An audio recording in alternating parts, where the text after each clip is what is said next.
Moi je dirais une intelligence artificielle qui a la capacité de développer une singularité, même si intellectuellement j'ai beaucoup de mal à le conceptualiser, à l'imaginer.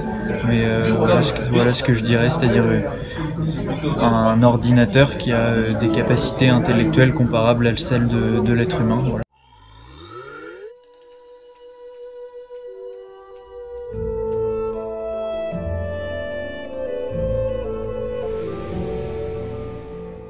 Une base de données qu'on nourrit en fait de tout ce qui existe sur la philosophie, tous les textes, et qui serait capable, par ce qu'on appelle le machine learning, de finalement affiner ses propres compréhensions et ses propres réponses par rapport aux questions qu'on pourrait lui poser. Moi, je veux apprendre d'elle-même en fait.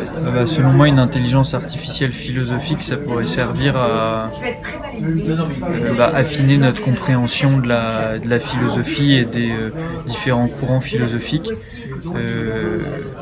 et finalement permettre d'accélérer nos connaissances en philosophie, ou en tout cas de les enrichir, faire que plus de gens s'intéressent à la philosophie, parce que y a une approche dans la forme qui est peut-être un peu plus ludique et dépoussiérée. Donc, pourquoi les grandes entreprises numériques d'aujourd'hui s'intéressent pas à la philosophie au sens une intelligence artificielle philosophique? Une des réponses, moi je pense, c'est parce que c'est pas forcément un marché dans lequel il y a de la compétition ou dans lequel il y a des gains directs à aller chercher. Donc, mais peut-être là-dessus, peut-être que je me trompe de répondre comme ça. Je pense que la première chose que je dirais à cette intelligence artificielle, c'est philosophique, ça serait finalement de lui donner d'un côté toutes les briques d'actualité, et de l'autre côté qu'il les mette en relation lui avec ses concepts philosophiques, enfin les concepts qu'il a adaptés à l'époque. Moi ce qui me fascine également, c'est qu'on se rend compte que plein de pensées philosophiques sont profondément actuelles et contemporaines, dans le sens valable pour notre monde moderne.